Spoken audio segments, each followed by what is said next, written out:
तुलसी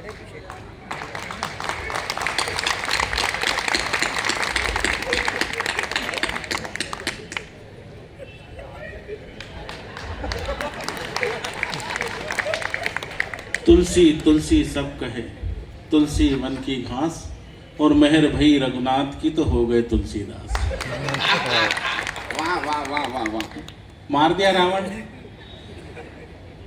आया जब से कह रहे रावण को मारना, रावण को मारना। गलत फहमी है, रावण को राम ने नहीं मारा।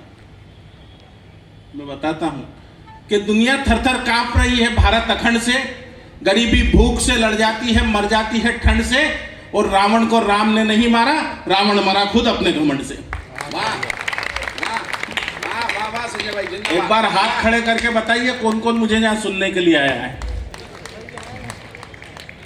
मैं आभारी हूं आप सभी का, सही बता रहा हूं, वरना कई जगह तो भाई साहब मुझे दिखाने के लिए लेके जाते हैं कि देख लो, कभी ऐसे भी होते हैं। मैं कह रहा हूं मैं आया जब से मेरी सुंदरता का बखान कर रहा है, पर भाई साहब मैं तो बचपन से ही प्रतिभावान व्यक्ति रहा हूं। मेरी क्लास का सबसे प्रतिभावान छात्र मैं ही था, है नहीं, सही बता रहा हूं। मेरी कक्षा में, क्योंकि मेरी क्लास टीचर का नाम प्रमीला था और उनकी बेटी का नाम प्रतिभा था, जिसे मैं बचपन से पसंद करता था, और मेरे अंदर प्रतिभा कूट कूट कर भरी गई। मुझे तो याद है क्लास में, ये बात पूरा स्कूल जानता था, क्लास में एक टीचर है, उन्होंने पहले ही खड़ा किया और मुझे बोला कि बताओ लड़की में बड़ी की मात्रा लगती कि छोटी की। मैंने कहा पहले लड़की बताओ, यदि लड़की बड़ी हुई तो बड़ी की मात्रा, और छोटी हुई तो छोटी की मात्रा। पर इतने में वो कहाँ मानने वाला था, उसने कहा कि अच्छा एक काम करो, गाली को परिभाषित करो। तो मैंने कहा कि अत्यधिक क्रोध आने पर शारीरिक रूप से हिंसा न करते हुए शाब्दिक रूप से की जाने वाली हिंसात्मक कार्रवाई के लिए कुछ चुनिंदा शब्दों का समूह, जिसके उच्चारण के बाद मन में असीम शांति का अनुभव होता है, उसे गाली कहते हैं। पर इतने में भी वो नहीं मानने वाला था, उसने कहा कि इसे उर्दू में परिभाषित करो। तो मैंने कहा कि बेइंतहा गुस्से की हालत में जिस्मानी तौर से तसज्जुद करने की बात, जिस्मानी तौर से तसज्जुद करने की बजाय जुबानी तौर से की जाने वाली लफ्ज़े कार्रवाई के लिए मुंतखब अल्फाज गलीचा, अंदाज बशीता, लहजा कुरिया और असरीता सफीहा की मजबूरी का इस्तेमाल, जिसकी अतायगी के बाद इत्मीनान और सुकून की नाकाबिले बयां कैफियत से दिल पहरा पर हो जाता है, उसे गाली कहते हैं। कुछ समझ में आया? नहीं आया? मैं ही नहीं आया आज तक किसी को समझ में। मैं कह रहा हूं मैं आया जब से मेरी सुंदरता का बखान कर रहा है। भाई साहब अगर ये कलर आपको इतना ही पसंद है तो आप ले लो, मैं कोई दूसरी व्यवस्था करूंगा, लाल हरा पीला नीला। और इस पावन पुनीत मन से मैं तो उस परम पिता से प्रार्थना करता हूं कि आपकी आने वाली 7 पीढ़ियां मेरे ही कलर की हों। और यह जीवन तो व्यर्थ हुआ भाई साहब। मैं उस परमात्मा से प्रार्थना करता हूं कि मेरे लिए अगले जन्म में करवा चौथ का व्रत आप ही रखें। और मैं सही बता रहा हूँ, मैं जब से आपसे नहीं मिला था तब तक मैं आपका केवल सम्मान करता हूँ, आपसे मोहब्बत करने लगा हूँ। और उसका कारण यह है कि क्योंकि मेरी पत्नी की सूरत आपसे मिलती है। फर्क बस मूंछों का है, आपकी है और उसकी है नहीं। मैं कह रहा हूँ मैं आया जब से मेरी सुंदरता का बखान कर रहा है, हालांकि मुझे इस बात का बिल्कुल भी घमंड नहीं है, क्योंकि कर्ण की भांति मैंने कभी दान नहीं दिया, कद का अपने मुख से कभी बखान नहीं किया, और मन की सुंदरता ने तोड़ा है आईनों के भरम को, और मैंने अपनी सुंदरता का कभी अभिमान नहीं किया। आदरणीय भाई साहब मेरे बड़े भाई हैं और मैं इनका छोटा भाई, ठीक उसी प्रकार जिस प्रकार रावण का छोटा भाई विभीषण था, बाली का छोटा भाई सुग्रीव, प्रमोद महाजन के छोटे भाई प्रवीण महाजन थे, और इन तमाम बड़े भाइयों के सामाजिक उत्थान में हम छोटे भाइयों का बहुत बड़ा योगदान था। हालांकि मेरा ऐसा कोई विचार नहीं है, क्योंकि पुष्प कभी श्रद्धा के अर्पण नहीं कर पाया, एकलव्य की भांति कभी समर्पण नहीं कर पाया। आप तो साथ रहे सदा मेरे राम की भांति, मैं ये अभागा कभी लक्ष्मण नहीं बन पाया। ज्यादा बड़ी बड़ी बातें नहीं करता हूँ साहब। इंदौर से 27 किलोमीटर दूर बेटमा नाम का एक महाद्वीप है, हाँ महाद्वीप, मैं वहां पाया जाता हूं। आज भाई साहब के विशेष निवेदन पर यहाँ उपलब्ध हुआ। मुझसे पहले आपने कई सुंदर कवि देखे होंगे, मैं उन सब में ज्यादा सुंदर था, इसलिए मेरा नंबर जरा देरी से आया। मेरे कलर के बारे में तमाम प्रकार की बातें कही, पर भाई साहब आपकी जानकारी के लिए एक बात बता दूं कि इस दुनिया में जितने भी काले लोग हैं उन्होंने बहुत नाम कमाया। Nelson Mandela, Serena Williams, Vivian Richards, Brian Lara, Barack Obama, Droupadi Murmu, PT Usha, Kapil Dev, Vinod Kambli, Surendra Sharma, Surendra Dubey, Shambhu Shikhar, Narendra Nakhetri, Sanjay Khatri. अगला नंबर अपनी है। और वह विवियन रिचर्ड तो नीना गुप्ता के सहयोग से भारत को एक तोहफा भी देके गया। सही बता रहा हूँ भाई साहब, वो तो मेरा वेस्ट इंडीज जाना नहीं हो रहा है, वरना उसका तोहफा मुझे ब्याज समेत लौटा कर रहा हूँ। ये भी देशभक्ति है। और मैं तो सच्चा देशभक्त हूँ, क्योंकि अंधेरों के लिए उजाले अच्छे हैं, भूखों के लिए निवाले अच्छे हैं, और सफेद पोष देशद्रोहियों की भीड़ में हम देशभक्त काले अच्छे हैं। और सफेद पोष देशद्रोह इसलिए कहना पड़ता है क्योंकि एक सफेद पोष खड़ा होकर कह देता है कि मेरी गर्दन पर छुरी रख दो तो भी मैं भारत माता की जय नहीं बोलूंगा। समस्या ये नहीं कि उस बेवकूफ नालायक ने बात कही, समस्या ये कि गलती हमसे हुई। जिस वक्त उसने ये बात कही, वो छुरी यदि उसकी गर्दन की बजाय जुबान पर रखती होती तो ये समस्या ही खड़ी नहीं होती। क्या बात है। और ये समस्या तब और ज्यादा बढ़ गई जब देश के बड़े से बड़े कलम, छोटे से छोटे कलमकार ने बड़ी बड़ी पंक्तियां लिख दी उसके विरोध में। मैंने तो केवल 4 पंक्तियां लिखी और आपको लग जाए कि ठीक ठाक हो गई है तो यहाँ से वहां तक तालियों का एक हुजूम खड़ा कर दीजिएगा। मैंने कहा कि हर पिता को अपनी वसीयत बच्चों में बांट देनी चाहिए, गलती कोई भी करे उसे डांट देनी चाहिए, और जो जुबा भारत माता की जय ना बोले, मेरा तो कहना जुबा को ही काट देनी चाहिए। बोलो भारत माता की, भारत माता की, वंदे वंदे। आंदोलन समाप्त। अपनी देशभक्ति इतनी है और क्या काला काला करते हो। मैं आया जब से कह रहा ये तो काला है, ये तो काला है। भाई साहब, मैं रमेश मुस्कान जी हसीन जैसा हसीन खूबसूरत होता तो आपको कौन सी मुझसे शादी करनी थी। मैं आया जब से मैं कह जा रहा ये तो काला है। अरे सबकी अपनी अपनी कहानियां थी, कुछ आपकी तो कुछ हमारी भी दीवानियां थी। सबकी अपनी अपनी कहानियां थी, कुछ आपकी तो कुछ हमारी भी दीवानियां थी। और आप इतिहास भूल गए, आपको पता नहीं है शायद अकेले काले कृष्ण का नहीं है कि 16,000 पटरानियां थी। इन सब कवियों का जन्म हुआ है और मेरा अवतार हुआ है। हाँ नहीं, सही बता रहा हूँ, मेरा अवतार हुआ है। आप सभी भाग्यशाली लोग हैं कि आज आपको इस अवतारी पुरुष के दर्शन प्राप्त हुए, इसलिए मैं खड़ा हुआ हूं तो एक बार मेरे सम्मान में भी तालियां बजाइए। क्योंकि मैं एक एक के कान में आकर तो कहने से रहा कि ताली बजाओ ताली बजाओ। मैं कर भी सकता हूं, पर क्या है सारी प्रक्रिया में समय बहुत लग जाएगा और आपको मालूम है समय किसी के पास नहीं। क्योंकि ट्यूब था पहले में अब तैयार हो गया और गायकी में पूरा ओपी नैयर हो गया। क्या बात। ट्यूब था पहले में अब तैयार हो गया और गायकी में पूरा ओपी नैयर हो गया। और जिस दिन से मोहब्बत हुई मुझे बबीता नाम की लड़की से, उसी दिन से मैं तारक मेहता का अय्यर हो गया। क्या बात है। कहने का तात्पर्य भाई साहब के लोग अपना काम भूल गए। जिसे जो काम सौंपा गया करने की राजी नहीं। हमें काम मिला कविता पढ़ने का, देखो हम बारी बारी से पढ़ रहे कि नहीं। आप सबको काम मिला ताली बजाने का, बजाओ। और मैं तो कहना चाहता हूं कि मैं अपने काम के प्रति इतना सजग हूं कि मंच पर बैठा हुआ एक भी कवि नहीं होगा, और कवि छोड़ो यहाँ मौजूद एक भी श्रोता नहीं होगा, और ये बात मैं साबित कर सकता हूं। अच्छा, राखी सावंत ने स्वयंवर रचा, आप में कौन कौन व्यक्ति स्वयंवर में गया? मुझे मालूम है कोई नहीं गया।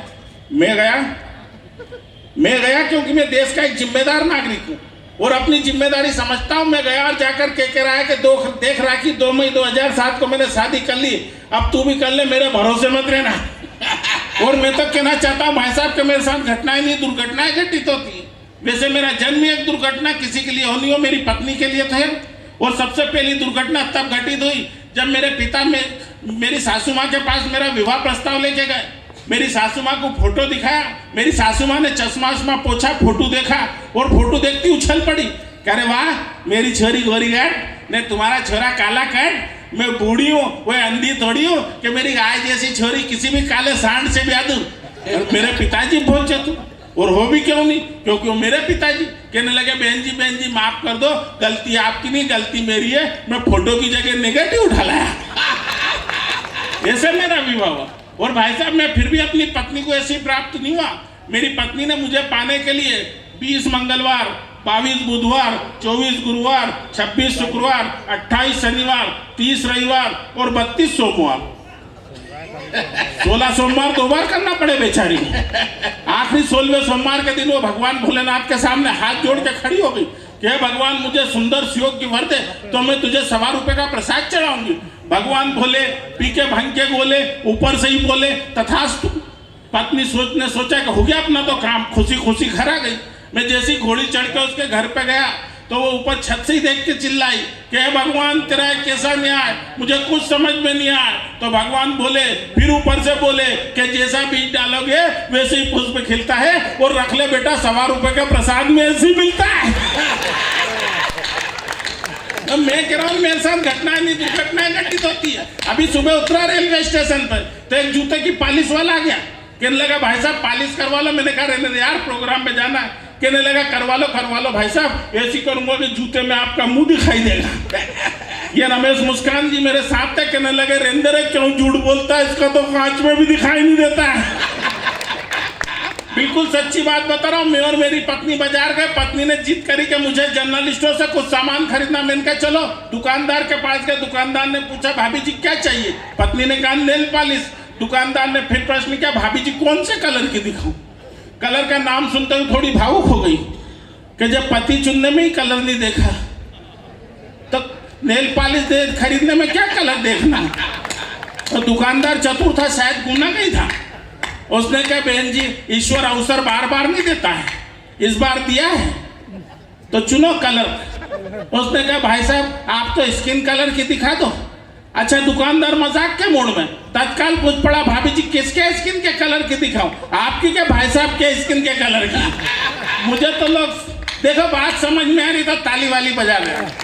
वाह संजय भाई, मुझे तो लोग सलाह भी उल्टी उल्टी देते। मेरा एक मित्र कहने लगा संजय भाई ऐसे ऐसे नाखून घिसा करो। मैंने कहा क्यों, तो क्या ऐसे ऐसे नाखून घिसने से बाल काले और घने हो जाते हैं। मैंने कहा भाई ये अपना तो सब कुछ काला, तू तो सफेद करने के लिए बता। ये भाई साहब बड़े बड़े प्रोग्रामों में जाते हैं। लटूरी जी कलकत्ता एक प्रोग्राम में लेके गए, यहाँ तो 3री मंजिल पे ठहराया, वहाँ 13वीं मंजिल पे ठहराया था।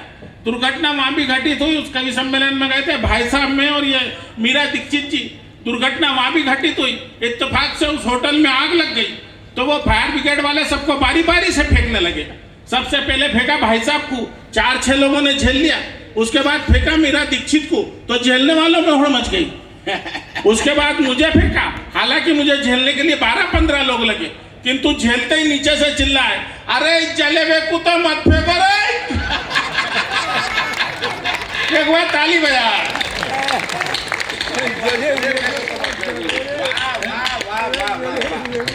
मैं तो बेटमा में रहता हूँ, आपको मालूम है, पहले ही बता दिया। नदी तालाब में नहाने वाला व्यक्ति पहली बार गांव के तालाब में जाकर कूदा तो सारे जीव जंतु बाहर हो गए कि अंदर अंधेरा ही अंधेरा हो गया।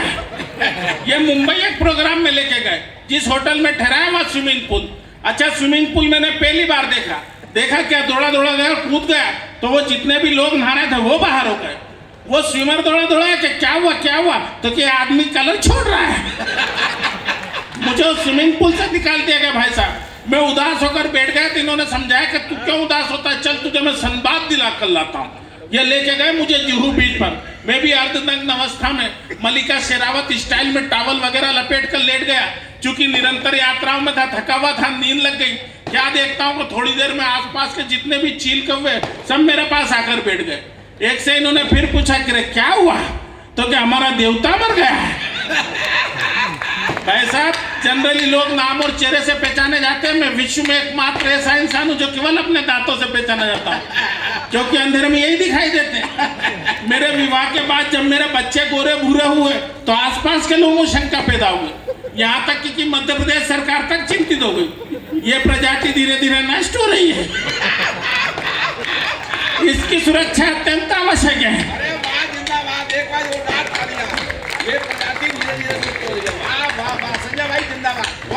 इसकी सुरक्षा अत्यंत आवश्यक है। उन्होंने तत्काल एक पत्र केंद्र सरकार को लिखा मुझे Z+ सुरक्षा दिलाने के लिए।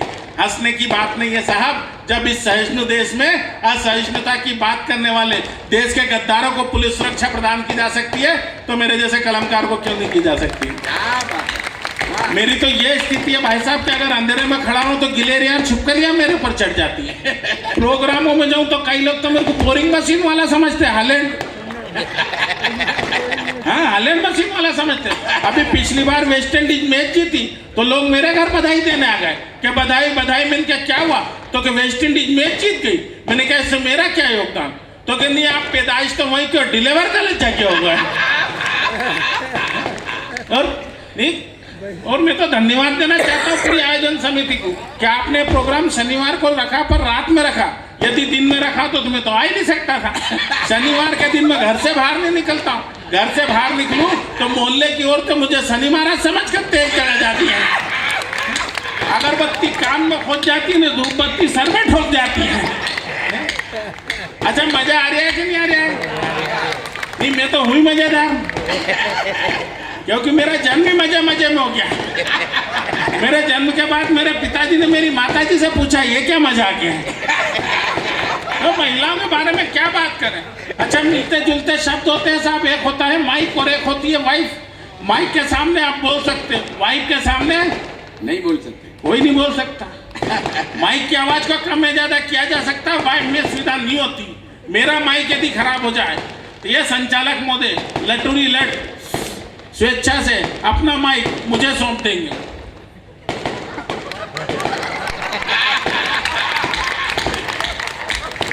हो सकता है किसी किसी को सुबह तक समझ में आए।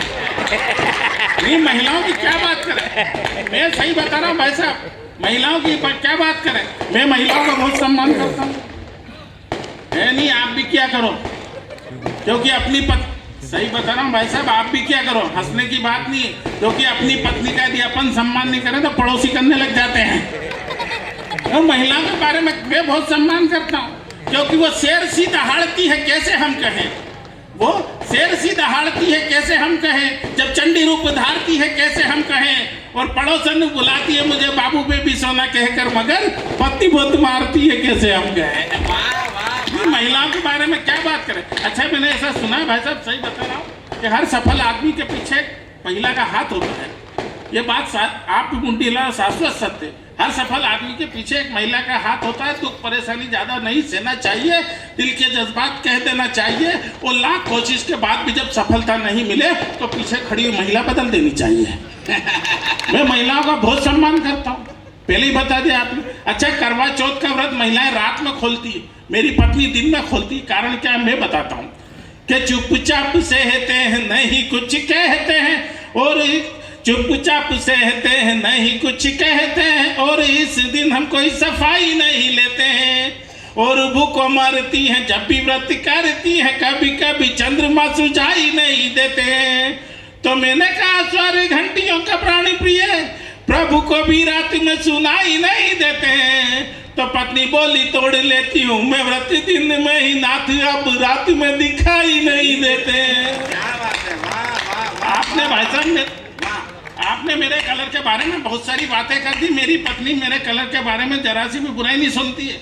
उसे जब कभी मेरी तारीफ करना होती है तो कहती है आज आप कितने चॉकलेटी लग रहे हो। नहीं, मैं सही बता रहा हूँ। और मैं तो मैं बता रहा हूँ, मैं महिलाओं का बहुत सम्मान करता हूँ, क्योंकि मैं जिस प्रोग्राम में जाता हूँ उस प्रोग्राम में मुझे पुरुष देख के खुश होनी हो, महिलाएं खुश हो जाती हैं। महिलाएं खुश हो जाती हैं, उनका अपने पति के प्रति प्रेम बढ़ जाता है। महिलाएं खुश हो जाती है और मुझे देख के सोचने लगती है कि अपने वाला कम से कम ढंग का तो है। हम यहाँ भी सब खुशी नजर आ रही है, 2-3 महिलाएं बैठी है, मुझे देख के खुश है, पर मैं इस समस्या में उलझा हुआ हूँ कि सामने मेरे साथ समस्या भाई साहब, मैं अगर किसी महिला की तरफ नहीं देखूं तो क्या देखो काला कट देख ही नहीं रहा है, और देखूं तो क्या देखो काला भूस कैसे गुरगुर के देख रहा है। अब मैं आज जब से इसी समस्या में उलझा हूं कि सामने बैठी हूँ भाभी मुझे हंसकर देख रही है, देख के हंस रही है।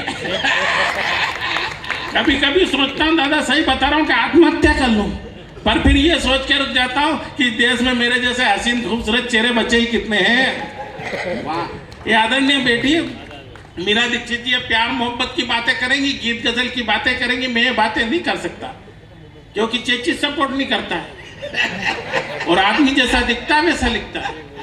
और आप सबको दिख रहा है मैं कैसा दिखता हूँ कि कोई गेंडा समझता है, कोई भैंसा समझता है, और यहाँ बालू भी अब खुद को मेरे जैसा समझता है। मेरा दीदार करके भैंसियों मुके थी सहेली से, वो सखिए कलूटा मुझको तेरे जीजा सा दिखता है। ये गोरा काला कुछ नहीं होता है साहब। सच तो ये है कि समझदार मकान मालिक जब भी कोई सुंदर और भव्य मकान का निर्माण करता है तो उस मकान को बुरी नजर से बचाने के लिए काली मटकी उस पर टांग देता है। मैं इस सुंदर से मंच को बुरी नजर से बचाने के लिए काली मटकी के रूप में सजाया गया हूँ। मेरे कलर के बारे में बहुत सारी बातें की भाई साहब, मैं तो केवल 4 पंक्तियों में आपकी बात का जवाब देता हूँ कि मैं ऐसी बातें क्यों करता हूँ। मुझसे तो मेरी बेटी ने एक दिन कह दिया कि पापा आपके तो फोटो भी साफ नहीं आते। तब मैंने उससे कहा कि बेटा आदमी के चित्र नहीं चरित्र उज्जवल होना चाहिए। क्या बात है, वाह, मैं क्यों करता हूँ ऐसी बातें, तब मैं कहना चाहता हूँ कि लोगों के पैरों ने ठोकर बना दिया। क्या बात करी, लोगों के पैरों ने ठोकर बना दिया, पापी पेट ने सेठों का नौकर बना दिया और रोते मायूस चेहरे परेशान करते थे मुझे। लोगों को हंसाने के लिए खुद को जोकर बना दिया। लोगों को हंसाने के लिए खुद को जोकर बना दिया। तो मैं चाहता तो किसी को भी हंसी का पात्र बनाकर अपना काम कर सकता था, पर मेरा ज़मीर मुझे इस बात के लिए गवारा नहीं करता। बहुत आसान होता है साहब दूसरों पर हंसना, दूसरों का मजाक उड़ाना। मुश्किल होता है खुद पर हंसना, और ये मुश्किल काम यदि मैंने पूरी ईमानदारी से किया है तो एक बार पूरा सदन दोनों हाथ उठाकर तालियां बजाकर मुझे आदेशित करें। तो मैं माँ सरस्वती का सबसे छोटा बेटा अब इन बड़े बड़े कलमकारों के बीच कविता की कुछ पंक्तियां रखना चाहता हूं। जिस प्रकार हास्य विनोद में आपने मेरा साथ दिया, केवल आधा या 1 मिनट के लिए आप लोगों के बीच हूं, मुझे तालियों से विदा कीजिएगा। जितनी संख्या में महिलाएं मौजूद हैं, पुरुष मौजूद हैं, उससे बहुत कम संख्या में महिलाएं मौजूद हैं, पर मैं आप सबको आश्वस्त करता हूं कि आप लोगों का प्रतिनिधित्व करने के लिए मेरी 3 बड़ी बहनें यहाँ पर मौजूद हैं। तब मैं कहना चाहता हूं कि क्या होती है बेटियां। पूरा देश लगा हुआ साहब बेटी बचाओ में। मैं कहना चाहता हूं कि क्या जरूरत बेटी बचाने की, हम पुरुष किस काम के। आप लोगों के पक्ष की बात कर रहा हूं, ताली बजाओ। हम क्या सब गंगा जी की बाढ़ में बेके आए कि हम कूलर और पंखों में पानी भरने के लिए? कोई जरूरत नहीं बेटी बचाने की। बेटी बचाना है, इन बेटों को बचाओ। बेटों को बचाओ कुसंस्कारों से, कुआधारों से, कुविचारों से। जिस दिन बेटे कुसंस्कार, कुआधार, कुविचार से बच गए, उस दिन ये बेटियां खुद ब खुद बच जाएंगी। तब मैं कहना चाहता हूं कि क्या होती है बेटियां, कि समस्याएं रोज नहीं खड़ी हो जाती हैं, पैरों की पायल ही हथकड़ी हो जाती है और हंसती खेलती हुई अच्छी लगती थी आंगन में। पता नहीं क्यों बेटियां इतनी जल्दी बड़ी हो जाती हैं, पता नहीं क्यों बेटियां इतनी जल्दी बड़ी हो जाती है। और है वो पूंजी जिसकी कभी भरपाई नहीं होती, जिस्म से जुदा कभी नहीं इसकी परछाई होती, और कहने को होती है धन पराया, लेकिन एक बेटी है जो कभी पराई नहीं होती। तब मैं कहना चाहता हूँ साहब के आईने से कभी पूछना सच्चाई क्या होती है। आईना झूठ नहीं बोलता, आईना सच को दर्शाता है। क्या आईने से कभी पूछना सच्चाई क्या होती है, बेवा से कभी पूछना शनाई क्या होती है। और इस साल भी राखी लिए इंतजार में, आईने से कभी पूछना सच्चाई क्या होती है, बेवा से कभी पूछना शनाई क्या होती है। और इस साल भी राखी लिए इंतजार में बैठी रही जो, उस बहन से पूछना भाई की कलाई क्या होती है। क्या बात है, वाह वाह। और भूखे ही सो जाते हैं जिसके बच्चे निवाले की आस में, उस मजदूर से कभी पूछना कि एक दिन की कमाई क्या होती है। आईने से कभी पूछना सच्चाई क्या होती है।